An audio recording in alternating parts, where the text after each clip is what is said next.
Hola a todo el mundo, ¿cómo están? Es un gusto colaborar con Senia y presentarles esta iniciativa que salió hace unas semanas. La presentación es relativamente corta, entonces por favor en cualquier momento, si me quieren interrumpir o hacer alguna pregunta, háganlo. Eh, las interrupciones son buenas. Pero primero me presento yo soy Carlos Ignacio Gutiérrez, soy originalmente de México, llevo en el Future of Life Institute aproximadamente 2 años y, y me dedico principalmente a investigar riesgos de la inteligencia artificial y métodos de soft o hard law para mitigar esos riesgos. Entonces voy a empezar con la presentación, la agenda son solamente 2 puntitos. Un poquito del Future of Life Institute, para aquellos que no lo conocían. Quiero preguntar, ¿quién conocía el Future of Life Institute antes de esta carta? ¿Existe alguna persona, además de Rodrigo y las personas con las que he colaborado, pero alguien sabía de nuestra existencia?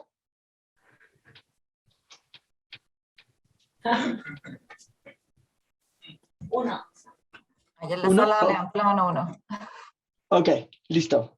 Perfecto, eso es totalmente entendible. La mayoría de nuestro trabajo no se enfoca en América Latina ni en otras partes del mundo. La gran mayoría de todo lo que hacemos se enfoca en Estados Unidos y Europa, pero fuimos fundados en el 2014 con la preocupación de los grandes riesgos que pueden crear ciertas tecnologías para el mundo.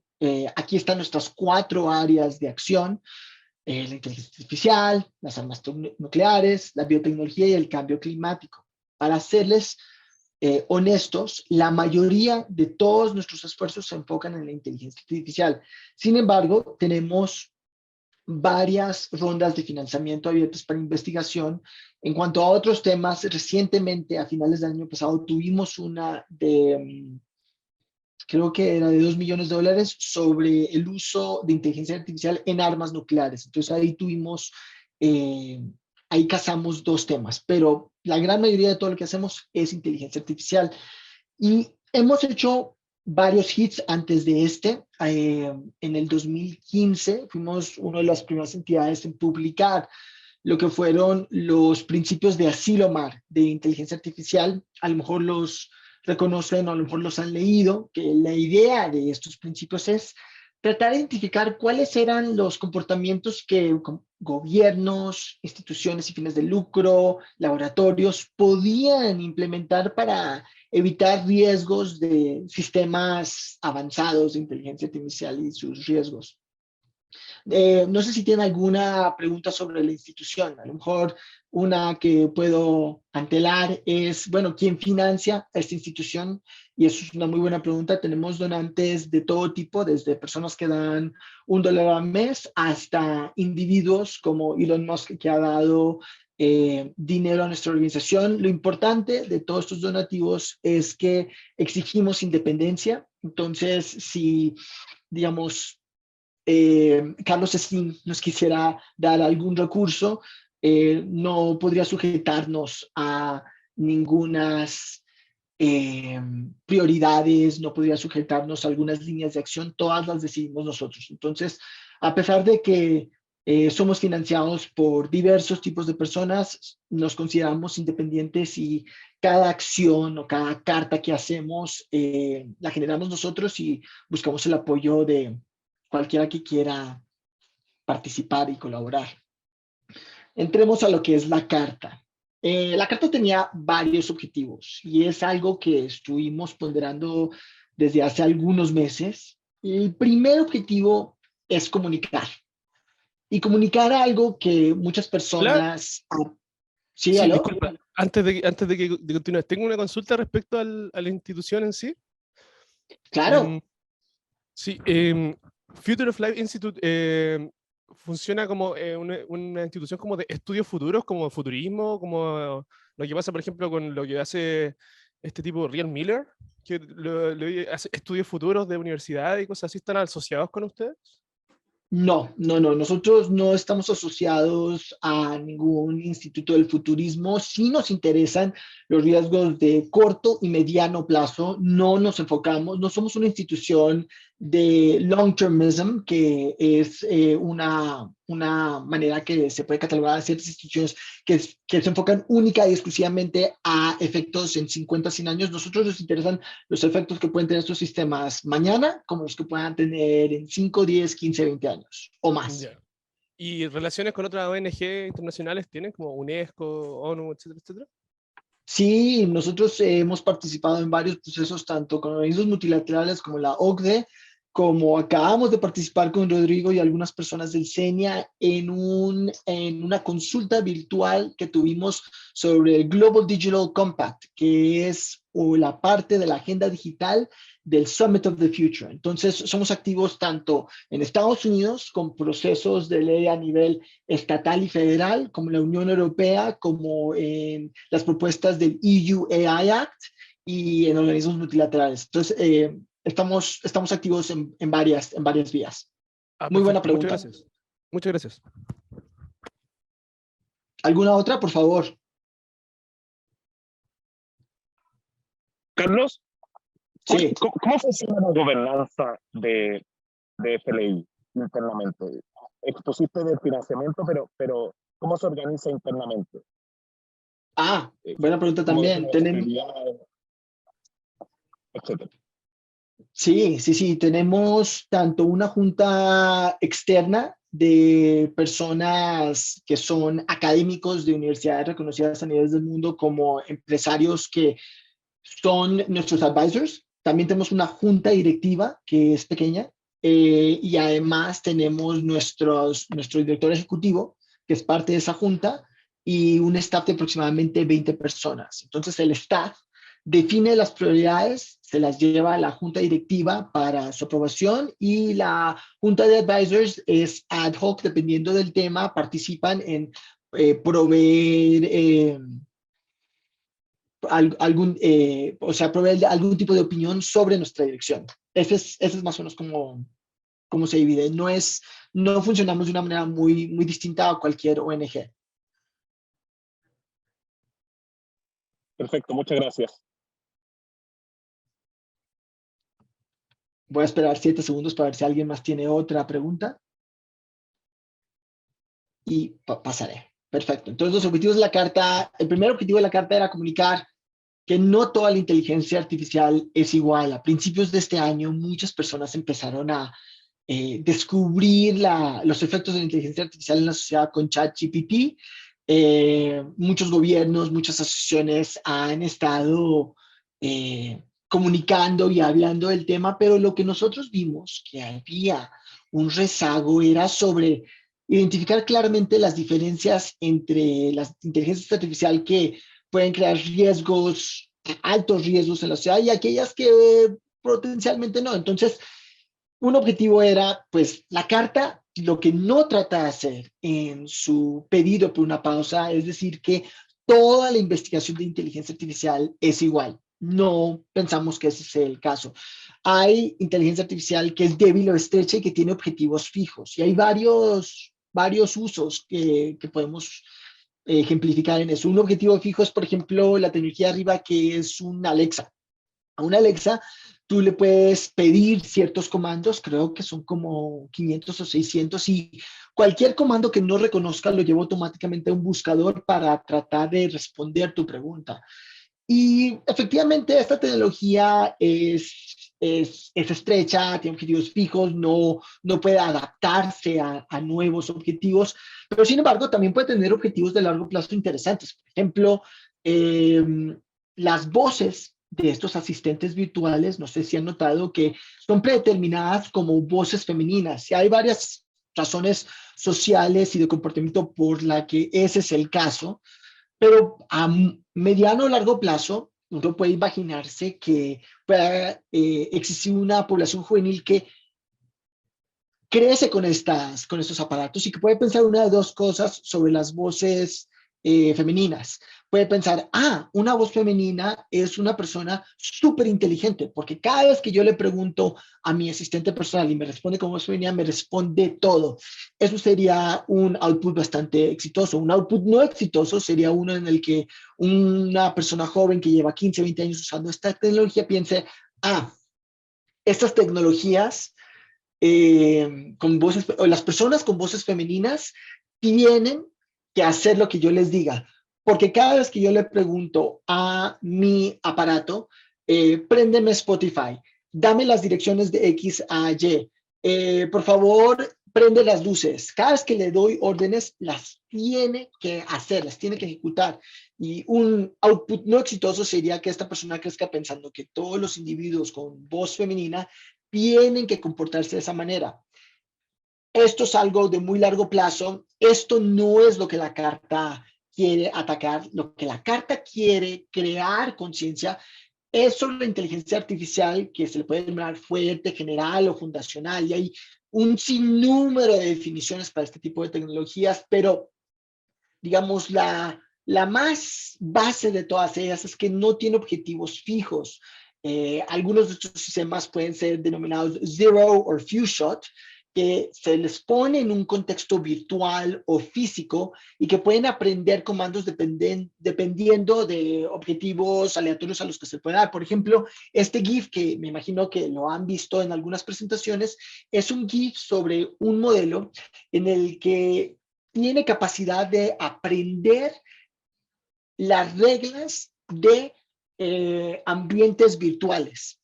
Y se le dijo, oye, te vamos a dar este ambiente virtual, que es un juego, que se le ve que es marino, y el objetivo es que generes la mayor cantidad de puntos. Entonces, aquí lo que el modelo hizo, después de miles de millones de iteraciones, es entender las reglas del juego sin que se le hayan dado y definir cuál es la mejor estrategia para este mapa virtual de generar la mayor cantidad de puntos. Y esta loop que están viendo es, de acuerdo a lo que el modelo ha aprendido, la mejor estrategia para generar y maximizar sus puntos. Este es el tipo de modelo que aplicado no a videojuegos, pero a otros usos puede ser extremadamente peligroso. ¿Por qué? Porque puede generar todo tipo de comportamientos. Uno de ellos es, por ejemplo, el sistema de AlphaFold de DeepMind, que crea o entiende las estructuras de las proteínas. Entonces, este tipo de estructuras puede ser usado para beneficios increíbles en la medicina, pero ya han salido varios papers tratando o postulando la posibilidad de encontrar nuevas proteínas que pueden ser malignas para los seres humanos y potencialmente crear nuevos pathogens o enfermedades que nos pueden repercutir de una manera muy negativa y de la cual puede ser muy difícil encontrar alguna vacuna. Entonces, el primer objetivo era comunicar. Oigan, existen varios tipos de inteligencia artificial y queremos parar para una pausa para los más peligrosos, los que son la segunda categoría, los que no tienen objetivos fijos. El segundo objetivo de esta carta es catalizar acción.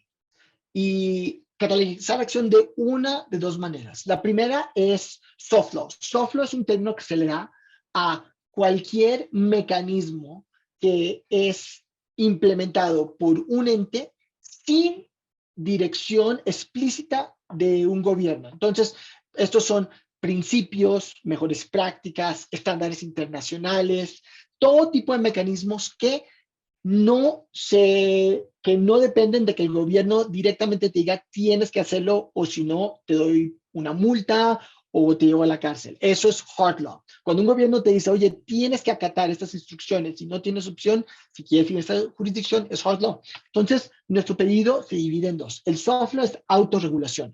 Autorregulación de los laboratorios de pensar que estos modelos mayores en fuerza GPT-4 se les haga una pausa para concentrarnos en identificar mecanismos de seguridad para evitar estos riesgos que han sido ya documentados en varias revistas académicas y que realmente no podemos planificar cómo nos pueden afectar si no están alineados a los intereses o con una agenda prosocial. Ahora, si eso no funciona, nuestro segundo pedido es acción gubernamental. Lo que sabemos, desgraciadamente, de la acción gubernamental es que toma mucho tiempo crear cualquier regulación. 6 meses no son suficientes para no solamente pensar en cuáles son los mejores mecanismos, pero también alinear los intereses tanto de los hacedores de política pública, de la sociedad y de los laboratorios. Entonces, esta es como un pedido segundo lugar, si nada pasa voluntariamente, pues que empiecen las semillas de acción ya regulatoria. Y hace 2 días, aquí les tengo una foto, hemos creado un pequeño repertorio de acciones que pueden tomar los gobiernos. Si van a la página de la carta del Future of Life Institute, pueden ver esta lista de acciones que hemos sugerido que pueden tomarse en el corto o mediano plazo. Ese es el siguiente paso. Hasta el momento hemos recibido o más bien hemos verificado 24,000 firmas, pero lo que les puedo decir es que este número es una fracción de las firmas que realmente recibimos en la página, pero no las hemos puesto todas porque desgraciadamente hay bots y hay personas que han puesto todo tipo de individuos, desde Bugs Bunny hasta personas, hasta otras personas de ficción que obviamente no van a firmar la carta. Entonces ha sido un proceso bastante difícil de verificar firmas de individuos. Entonces realmente ese número es una fracción del número real. Y ustedes se preguntarán, y aquí termina mi presentación, se preguntarán, bueno, ¿cuál es el siguiente paso? El Future Life Institute ha trabajado a través de sus casi 10 años de esfuerzos en crear no solamente cartas abiertas, porque hemos tenido otros procesos, pero en crear recomendaciones de política pública para tomar decisiones que mitiguen estos riesgos. Seguiremos haciéndolo. Les tengo que ser honestos, no esperábamos que esta carta fuera llegar a tan lejos como llegó, pero estamos muy contentos de que haya llegado y tenemos la esperanza de que algunos laboratorios puedan implementar esta pausa. Han y existen varias dudas sobre la efectividad de esta carta y realmente nosotros las compartimos. Por ejemplo, ¿qué pasa en un juego de coordinación si algunos laboratorios sí crean esta pausa y otros laboratorios no? Hay un problema de collective action, hay incentivos que se encuentran. Todos estos problemas los conocemos, los entendemos. Nuestro objetivo era tratar de comunicar estos riesgos a la mayor cantidad de individuos y hacedores de política pública posibles y hemos tenido varias acciones que han sido súper interesantes. Por ejemplo, no sé si han visto que en los Estados Unidos el Federal Trade Commission, una organización, ha puesto eh, ha puesto como una solicitud para la revisión de OpenAI y su implementación en Estados Unidos. Italia ha efectivamente prohibido el uso de GPT chat en ese país. Nosotros no estamos en contra de un solo producto o una sola tecnología. Nosotros realmente lo que nos preocupan son todas las tecnologías que pueden tener repercusiones que en este momento no han sido estimadas o pensadas o analizadas a profundidad. Entonces, ese es el final de la presentación. Estoy abierto a cualquier pregunta sobre la carta, sobre la institución, sobre nuestra perspectiva de esto, pero en principio les agradezco muchísimo el haber tomado un poquito de su tiempo para poder escuchar sobre este esfuerzo que hemos tenido y que ha sido algo que ha tomado todo nuestro tiempo en las últimas 2 semanas y media. Tenemos un par de preguntas en el chat. Gonzalo. Hola, sí, ¿qué tal? Gracias a todos ahí en el IALAB y gracias, Carlos, por la presentación. Solo te quería hacer una pregunta, dado que el instituto en el que trabajas también considera otros temas, tales como cambio climático y otros, si ha habido alguna suerte de aprendizaje en el proceso del cambio climático para este otro tema de inteligencia artificial. Y te lo digo porque un área donde sí sabemos la repercusión y los efectos nocivos de la quema de combustible a nivel escala mundial es el cambio climático y incluso en ese estado donde ya conocemos las consecuencias, es imposible esperar enviar una carta diciendo dejen de quemar combustible. ¿Qué aprendizaje sacan de eso, de ese proceso para esta otra iniciativa? Gonzalo, esa es una excelente pregunta y te tengo que contestar que soy un total ignorante del tema de cambio climático. Mi carrera ha sido, tengo un doctorado en políticas públicas de inteligencia artificial y no estoy preparado ni tengo las herramientas para decirte qué impacto puede tener esto en la conversación del cambio climático. Lo que por lo menos sí tenemos en la conversación de cambio climático, que no tenemos inteligencia artificial y que vamos a sacar un paper sobre esto en noviembre de este año, es que no tenemos en inteligencia artificial un cuerpo de consenso sobre cómo enfrentar los problemas de la inteligencia artificial como es el IPCC. Y el Exacto. IPCC es un cuerpo increíblemente poderoso porque recopila el consenso sobre cuál es el pensamiento científico sobre un tema. En la inteligencia artificial tenemos la mayoría de los temas en la que no hay consenso, y no solamente en los importantes, sino en los fundacionales. Si yo le pregunto a los investigadores de seña cuál es la definición de inteligencia artificial, pues creo que es posible que cada uno me pueda dar variaciones de ideas que a lo mejor se conectan, pero pueden ser distintas de varias maneras. Inclusive, uno de los trabajos que hicimos para la Unión Europea, el que está disponible en Internet, es que propusimos una definición para un término que antes no era muy popular, pero que ahora con el EU AI Act es relevante, que es, el término es General Purpose Artificial Intelligence Systems, que lo que trata de recopilar son aquellos sistemas que Stanford los llama fundacionales, otras personas los llaman generales, o ahora está el término de Generative AI. Lo que trata de hacer la Unión Europea con ese término es definir, bueno, ¿cuáles son estos sistemas que no tienen un propósito fijo? Y eso es una discusión enorme en la Unión Europea. Hay muchas posiciones encontradas, no tenemos ni siquiera eso. Entonces nosotros lo que vamos a proponer a final de este año es la creación de este cuerpo por parte de las Naciones Unidas, y nosotros estamos en principio dispuestos a financiar cierta parte del startup de ese proceso, pero como mucha gente sabe, las Naciones Unidas es un órgano multilateral extremadamente participativo, pero a veces ineficiente en su actuar debido a todas las cosas que está haciendo al mismo tiempo. Entonces, para responder tu pregunta, no tengo ni idea cuál es la lección aprendida para el cambio climático, pero lo que sí hay es la conversación del cambio climático está mucho más avanzada que el de la inteligencia artificial. Muchas gracias. Sí, sería equivalente como que estuviésemos quemando combustible sin ningún propósito, ¿no?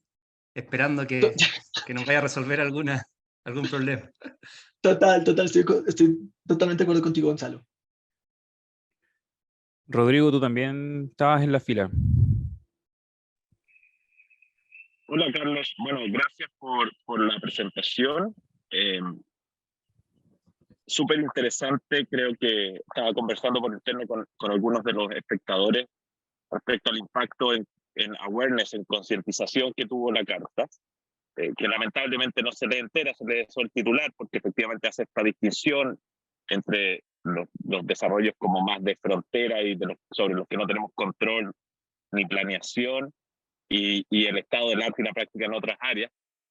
Pero tengo varias preguntas que te puedo hacer en otra instancia. La que me interesaba hacer acá es, ¿por qué 6 meses? Porque finalmente la carta plantea un cooldown de 6 meses que desde mi punto de vista es insuficiente para lo que aspiran a lograr. Es decir, si lo que tú buscas es esta lista de tener autoridad regulatoria, de tener un oversight and tracking sobre los sistemas como GPT-4, financial funding para AI safety, son desafíos que han estado en la palestra hace harto rato, que obviamente ahora surgen con mayor fuerza desde mi punto de vista, no solo por el contenido de la carta, sino por los firmantes de la carta, quizás es lo más llamativo. No Elon Musk, que quizás podría tener intereses comerciales acá, sino quizás Joshua Bengio o Russell, que son como los... Entonces, mi pregunta concreta es, ¿qué les hizo pensar o concebir que 6 meses era un plazo razonable para estos desafíos? ¿O fue más bien una estrategia así como ya hay que darle un marco, digamos 6 meses, como podríamos haber dicho, no sé, 15 semanas? Hay así como un plan de trabajo que tú dijeras, ya, en 6 meses tenemos que hacer estas cosas y vamos a lograr estos resultados, o es más bien arbitrario? Gracias, Rodrigo, por esa pregunta. La idea de los 6 meses nació a, a que nosotros pensamos que esa cantidad de tiempo es suficiente para crear acción en cuanto a este esfuerzo de pausar la investigación en modelos fundacionales. Ahora, lo interesante va a ser es qué pasa después de los 6 meses después de esta carta. Y lo que queríamos es que la gente accionara y que no se le olvidara post 6 meses, que después de los 6 meses se creara otra ola de acción en cuanto, oye, ¿qué ha pasado desde que la carta surgió a finales de marzo? Entonces nuestra estrategia era realmente de comunicación y de soñar. No pensamos, un año para nosotros no era factible debido a que es demasiado tiempo que los laboratorios, si es que acataban esta pausa, podría hacer, porque al final de cuentas las personas que se encargan de esta investigación tienen que dedicarse a algo, no pueden estar 6 meses sin actuar, y lo que nosotros queríamos es que esa pausa fuera relativamente factible. Pero la estrategia fue dos. Primero, queríamos proponer algo factible, que durante ese tiempo se pudiera crear un conversatorio o una asamblea ad hoc de instituciones que se adhieran a esta iniciativa. Hasta el momento, varias instituciones nos han contactado y estamos tratando de organizar algo que no podemos sacar a la luz en este momento porque son conversaciones que estamos haciendo y tratando de implementar. Pero también la segunda estrategia fue de comunicación, de después de esos 6 meses, ver y hacer un análisis de qué ha pasado desde que sacamos la carta a mediados o la tercera parte de este año. Entonces, esa es nuestra estrategia. ¿Es la mejor estrategia? Pues no sé. Yo creo que muchas personas se nos han acercado y nos han propuesto otras alternativas que a lo mejor hubieran funcionado o fungido inclusive mejor o con mayor efectividad, pero creo que esto es una buena primer intento y esperamos de que por lo menos ya obtuvimos resultados positivos. Ya obtuvimos que mucha gente estuviera pensando activamente en esto, gente que no había interactuado con este mundo, y creemos que ya hemos ganado. Si ningún laboratorio se adhiere, que es completamente posible, creo que ya hemos ganado en términos de acción de ciertos gobiernos y crear conciencia sobre el tema. Muy breve, otra pregunta. Ya me respondiste la segunda que tenía, así que voy a la tercera. Varios de los que firman, Stuart Russell, Joshua Benjo, no sé, Evan Sharp, etcétera, son personas que uno pensaría tienen una influencia directa sobre estos laboratorios. ¿Están ejerciendo algún rol, ya sea a través de las instituciones en las que participan, pensando desde este soft law, ¿cachai? Como hay un esfuerzo más allá de la institucional del FLI, de estas personas en particular, por empujar esta pausa, esta reflexión en otros espacios? Sí, efectivamente, y ese era el punto de obtener a estas personas que firmaran la carta. Nuestra intención es que la mayoría de las personas con influencia que están en esta carta son individuos que financiaron laboratorios como lo fue Elon Musk y OpenAI, académicos que tienen influencia en el sector de AI Safety, y también, si revisas la carta, hay ingenieros de varios de los laboratorios de inteligencia artificial que están creando estos modelos de frontera. Y la idea es que tanto ellos por dentro como estos académicos por fuera tengan influencia en la toma de decisiones de estos laboratorios. Ahora, como bien sabes, esto es muy indirecto, y como es característica del soft law, tiene que haber un empañe de incentivos para que haya acción. Y la autogobernanza solamente funciona si hay incentivos para decir, oye, esto me conviene, o esto le va a hacer bien a mis procesos, o esto lo hago para evitar que el hard law se me implemente y cree de una manera adversa a mis intereses. Entonces nosotros estamos intentando de las maneras posibles de crear estos incentivos, pero como bien has dicho, es algo que directamente hacerlo es muy difícil. Y por eso varios de las personas que están dirigiendo estos laboratorios que crean estos modelos ya han entablado conversaciones con nosotros y estamos haciendo nuestro mejor esfuerzo por influenciarlos. Pero vamos a tener algún éxito así concreto, es por verse.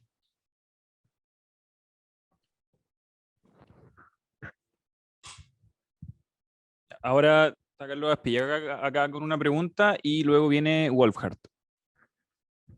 Ok. Hola Carlos, muchas gracias por la presentación. Te quería preguntar porque para mí la inteligencia artificial tiene como dos aristas, dos caras de la moneda. Uno está, por un lado están los riesgos, pero también presenta una tremenda oportunidad y nosotros como CENIA tratamos de velar porque esto definitivamente se termina usando para hacer que el mundo sea mejor. Entonces, un poco que te quería preguntar, ¿cuál es el espíritu que ustedes promueven para lograr ese punto intermedio entre regular que esto no se escape de las manos y por otro lado permitir que existan y que se desarrollen estos avances que finalmente pueden ser muy positivos? Es una muy buena pregunta. Tenemos una unidad dentro de nuestra organización que se llama Flourishing Futures, o en español creo que la traducción es muy mala porque es como futuros frondosos. Y la idea es efectivamente canalizar nuestros recursos hacia actividades que maximicen los beneficios de la inteligencia artificial en la sociedad. Y hay varios caminos en los que se puede hacer esto y estamos tratando de desarrollar cuál es nuestra lista de prioridades. Entonces, en ese sentido, no te tengo una respuesta porque lo estamos generando, pero lo que sí te digo es que hasta el momento, la mayoría de todos nuestros esfuerzos se han enfocado en mitigar los riesgos y muy poco hemos hecho en lo que has mencionado, que creo que es una oportunidad importante. Nuestro, por ejemplo, trabajo con las Naciones Unidas, con el proceso del Global Digital Compact, ese proceso se enfoca en apoyar la Agenda 2030 de sustentabilidad de las Naciones Unidas. Entonces, ahí de poquito a poquito hemos estado entrando en el camino de lo que estás comentando, pero hasta el momento no hemos dedicado muchos esfuerzos para crear una agenda que pueda responder efectivamente tu pregunta. Entonces, te lo quedo debiendo. En el chat, Wolfhard tiene una pregunta. Sí, muchas gracias. Muchas gracias por la presentación y por la iniciativa de ustedes, que me parece muy apropiada, muy valiosa. La pregunta que tengo es que me parece que la iniciativa puede tener éxito solo si hay un acuerdo internacional ahí de seguir esta iniciativa con algún régimen de verificación también del acuerdo. Y hay ejemplos de este tipo de acuerdos en el control de armas biológicas y otras. Pero el problema es que ese tipo de acuerdos suele tomar varios años para establecerse.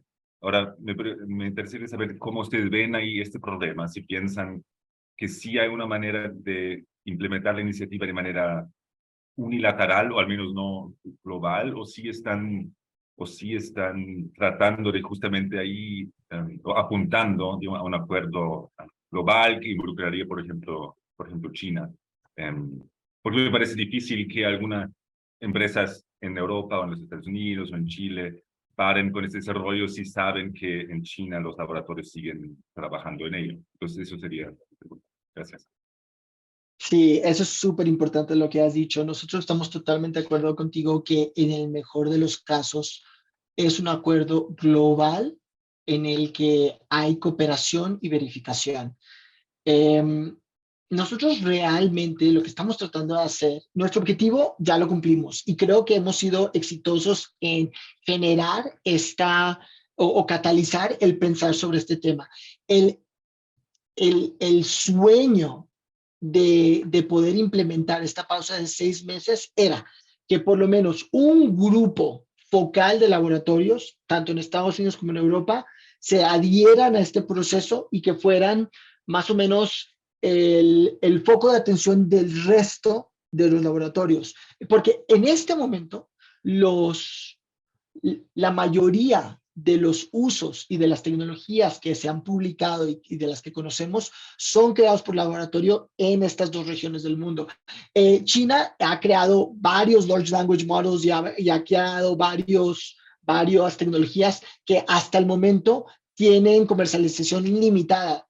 Por ejemplo, puede ser desde el Large Language Model que es ERNIE, que ha tenido bastantes problemas, o si quieres ver realmente una aplicación que ha sido muy exitosa, pero que nosotros no veríamos como un modelo fronterizo, es TikTok, que es un sistema de recomendación y de análisis de preferencias de individuos. Entonces, hasta el momento, a pesar de que en China, en el AI Index que salió de 2023, es el país con más publicaciones académicas en cuanto a inteligencia artificial, en cuanto a usos y sistemas que ya están comercializados o en uso, todavía está por detrás de los sistemas que están en Europa y en Estados Unidos. Entonces, para responder tu pregunta incompletamente, nuestro objetivo, 1, era crear conciencia. El 2, que es el que tú te enfocas, que es el más importante, era tratar de obtener la atención de este grupo de 8 a 10 laboratorios en Estados Unidos y Europa que puedan convertirse en un faro para los demás, y eso es en lo que nos estamos enfocando en este momento y que estamos discutiendo con varios de ellos, esperando que a lo mejor ellos puedan impulsar a los demás a crear acción, pero crear ese sistema global de verificación que en el mejor de los casos sería lo más deseable, es muy difícil y poco probable de que lo podamos alcanzar. Gracias. Acá hay otra pregunta. Hola Carlos, gracias. Soy Gabriela de El Senia. Quería preguntarte por algo quizás un poquito más conceptual, algo que me llamó la atención. Se distingue muy drásticamente quizás sobre esta inteligencia artificial más estrecha y esta inteligencia artificial más generalizada, que es como lo convencional. Pero si lo pensamos, por ejemplo, muchos científicos han, de alguna manera en este último tiempo, precisamente por la carta y por este debate, hablado sobre cómo en realidad esa inteligencia artificial general funciona como un motor. O sea, estamos hablando que para aquellos usos que sí tenemos objetivos, podemos, por ejemplo, GPT-3, y ya hay muchas fallas que GPT-4 se hace cargo, de seguridad, de discriminación ética. Entonces, hasta cierto punto, si bien hay mayores riesgos, quizás a largo plazo, o de alguna manera riesgos existenciales o diferentes cosas que nos preocupan, al mismo tiempo necesitamos, y hay una cierta dependencia de esos avances para la mejora misma de lo que ya tenemos. Y estoy pensando, por ejemplo, en ámbitos de salud o de cierta prioridad de seguridad o de criminalización, donde podríamos efectivamente beneficiarnos, y esa pausa quizás se pone un poco en entredicho, o al menos uno se cuestiona hasta qué punto esas pausas deberían tener limitaciones o ser pausas parciales. No sé, me cuestiono un poco eso. Ese es un punto muy importante y creo que estoy totalmente de acuerdo contigo en algunas cosas y en desacuerdo en otras. Estoy de acuerdo contigo en que la inteligencia artificial se puede pensar como, el término en inglés es General Purpose Technology, no me sé el término en español, pero es la idea de que, por ejemplo, si tú tomas un cuchillo, este cuchillo lo puedes usar para cocinar una cena impresionante o como para asesinar a 500 personas. Entonces puedes usar esta herramienta de varias maneras. Y yo estoy totalmente de acuerdo contigo en que la inteligencia artificial puede usarse para beneficios impresionantes y que inclusive GPT-4 y herramientas más allá de GPT-4 puedan crear estos bienes públicos que nos beneficien a todos. Lo que a nosotros nos preocupa, y por eso hicimos este benchmark de GPT-4 en adelante, es que por lo menos en algunas tecnologías, por ejemplo, los Large Language Models, hay comportamientos emergentes. ¿Qué es un comportamiento emergente? Un comportamiento emergente es aquel que solamente se descubre en modelos que crecen en su capacidad de procesar datos o en su capacidad de procesar. Son 3 características. Es procesar datos y otros 2 que no me acuerdo en este momento. Y son comportamientos que no se vislumbraban cuando se crearon. Y a lo que nosotros nos preocupa es que estas tecnologías se estén creando o se estén utilizando sin realmente analizar y pensar, oye, bueno, está bien, para estas tecnologías que son con un uso definido, es más fácil identificar cuáles pueden ser sus usos o desusos, que puede ser el cuchillo. El cuchillo, vamos a analizar todas las maneras en que nos puedan hacer mal y que nos puedan hacer bien, pero realmente no tenemos un homólogo del cuchillo para estas tecnologías sin un uso definido. Es como si el cuchillo se pudiera convertir en una cuchara y también en un tenedor, pero no solamente eso, pero en un refrigerador también. Y es como tratar de pensar, bueno, ¿cuáles son todos estos usos que se le pueden dar a estas tecnologías que a lo mejor de cierta manera no estamos pensando en este momento, pero que nos pueden afectar muy negativamente y que después no tenemos los mecanismos de control? Entonces, yo estoy de acuerdo contigo, tenemos que habilitar estos usos positivos, pero lo que nos preocupa es estas tecnologías que en este momento GPT-Chat puede hacer una variedad de cosas impresionantes, pero queremos definir cuáles son estas cosas y queremos poner limitaciones a las cosas que identifiquemos que nos pueden afectar de una manera que no podemos controlar. Imagínate, una analogía que utiliza uno de nuestros fundadores es, imagínate existir en un mundo en donde creamos un vecino que puede generar tecnologías que no entendemos y que dependamos de esas tecnologías que no podemos entender y parar. Entonces, imagínate una computadora o una planta eléctrica o otras cosas de las que podamos depender, que un humano, que en este momento no sucede, pero que un humano, al tratar de acceder a ellas, no podamos porque o no lo entendemos o no podemos pararlo. Y eso es lo que nos preocupa. Queramos que toda tecnología que se cree a través de estas modelos de frontera sea controlable por un humano y pueda pararse por un humano.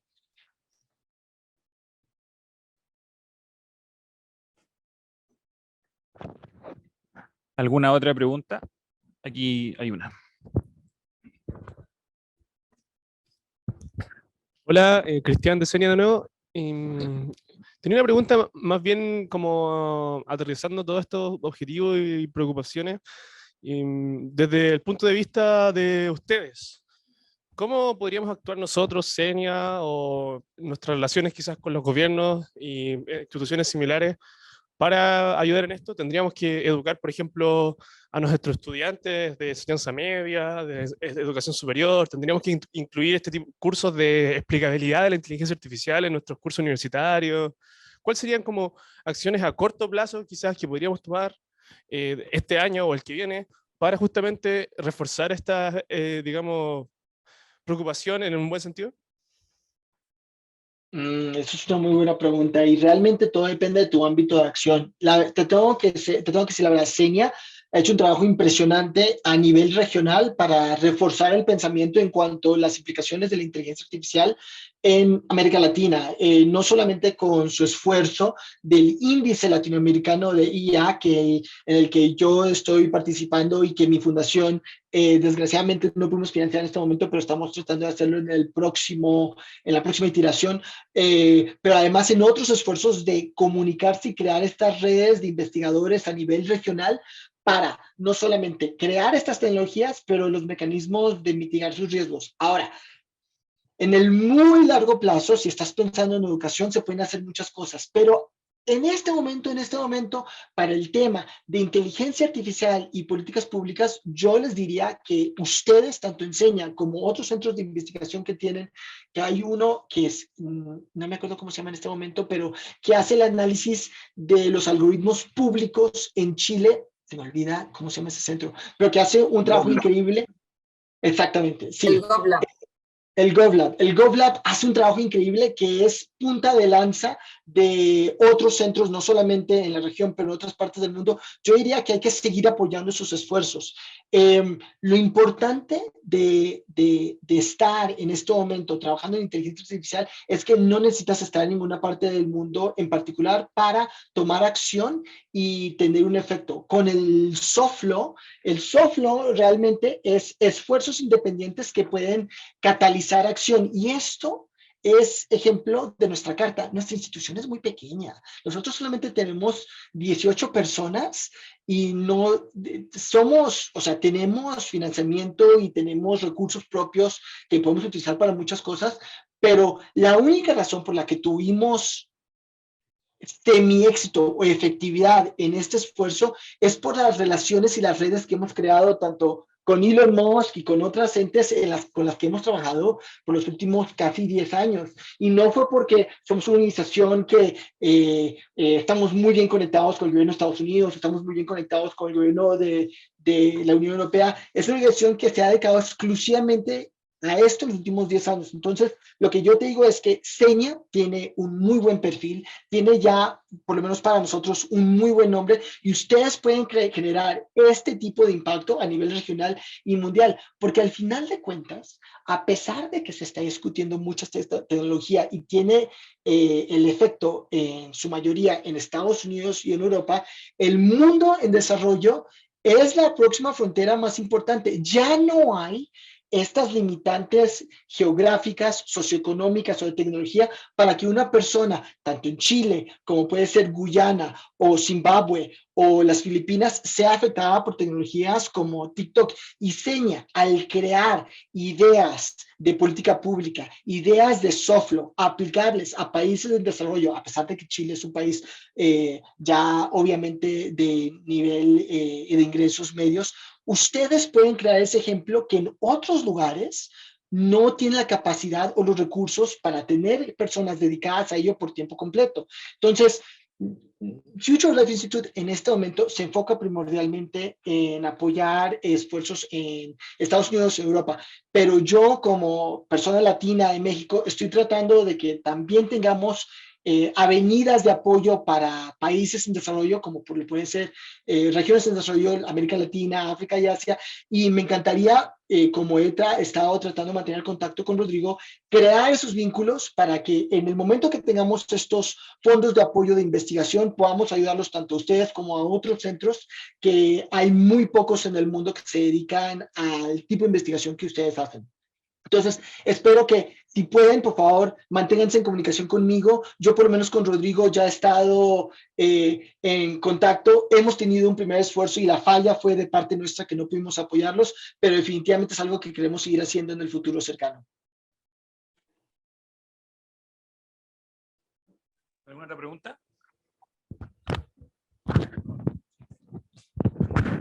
Otra pregunta más de curiosidad en realidad, porque sobre lo que comentabas de que armaron un documento como con una pauta sugerida para gobiernos que quieran empezar a regular. Yo no conocía ese documento, entonces te quería preguntar si nos puedes dar, si es que se puede, así como a nivel general, más o menos qué tipo de medidas son o cuál es el espíritu de esas medidas. Un poco para aterrizarlo, porque me cuesta pensarlo cómo se puede llevar a cabo. Charlie, lo voy a mandar por Slack igual ahora, pero para que Carlos cuente y después vean los highlights. Pero lo voy a mandar ahora por el Slack.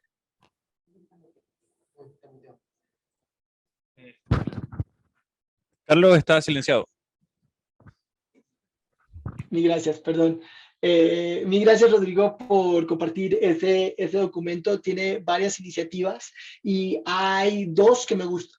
Hay varias que me gustan. Una que es súper básica y que la mayoría de los países no tienen, es crear un punto de enfoque inteligencia artificial a nivel nacional de cada país. Hay muchos países que no lo tienen. Por ejemplo, México, a pesar de ser una de las primeras economías que creó una estrategia, y lo llamo una estrategia porque realmente es un documento de estrategia apoyado por la Embajada del Reino Unido en México y que el gobierno ya no ha apoyado desde entonces, no hay una oficina central de enfoque de políticas públicas de inteligencia artificial. No sé si en Chile exista esto ya. ¿Alguien me confirma o me lo niega? No, bueno, existe. a lo mejor no existe. No existe. Entonces, esto es súper importante, tener un foco de atención para que todos los esfuerzos se puedan juntar desde el sector privado, sociedad civil, academia, y pensar en problemas y soluciones. Otra, que es un poco más difícil y potencialmente controversial, es el regular la cantidad de procesamiento que se puede hacer en una jurisdicción. En inglés se llama compute governance, que es regular desde el hardware o el software de modelos que requieren grandes capacidades de cómputo. Entonces, en términos de hardware es la venta y el uso de estos GPUs por parte de entidades. Entonces, esto es puede ser relativamente complicado por varias razones, que en este momento hay una oferta bastante grande de esos chips. ¿Cómo los regulas en todas las jurisdicciones a nivel mundial? Si una jurisdicción que es Estados Unidos los regula, pues te puedes ir a México, te puedes ir a Chile y comprarlos de esta manera.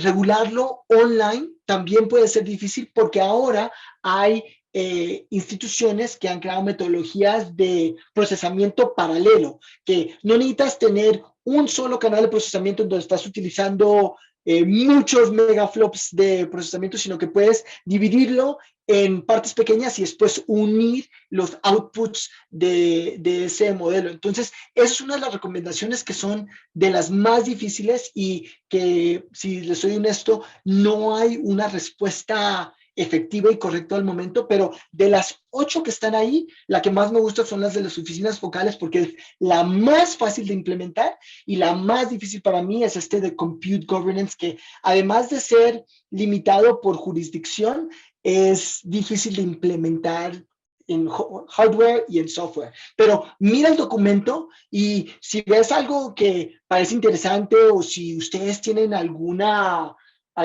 reacción negativa a cualquiera de estos, por favor, mándenosla.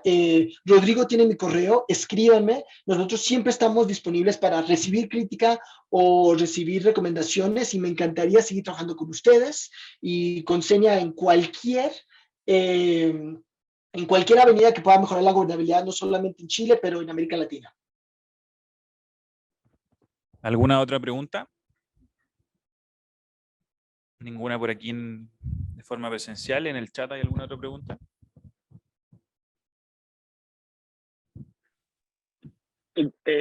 Cristian, que la tenía anotada de antes, y quizás no tiene tanto que ver con lo que hemos discutido, pero igual la quería hacer. Usted, el esfuerzo anterior que tuvo cierta repercusión pública tuvo que ver con el desarrollo de armas autónomas letales. También fue una carta parecida a esta. ¿Cómo les fue con este llamado a la conciencia? Y entiendo que lograron como un freno en ciertas cuestiones, pero quería saber si puede hacer algún paralelismo entre ese proceso y lo que está pasando ahora. Rodrigo, no fue tan efectivo. Efectivamente, muchas personas firmaban esa carta. Somos parte del proceso de las Naciones Unidas para el Tratado de Armas, de la Convención de Armas Convencionales, creo que se dice así. Somos parte de ese proceso y invertimos recursos en el cabildeo de ese proceso, pero no ha sido tan efectivo. Es un proceso en el cual no hay consenso, en el que hay poca acción y hay varios actores que están en contra de regular esas armas. Ahora, con el tema de armas autónomas existen varios temas interesantes. Su definición es difícil, hay varias partes que las definen distintos. Las armas se piensan que son armas autónomas aquellas que son ofensivas únicamente, no se toma en consideración las que son defensivas, que ya tienen varios ejércitos a nivel mundial. Entonces, es un tema en el cual no hemos sido muy efectivos, pero hemos invertido muchos recursos. Una lástima, pero muchas gracias. Oigan, gracias muchísimo por el tiempo de todos. Se conectó muchísima gente y les agradezco el haber tomado su hora del almuerzo. Espero que hayan disfrutado la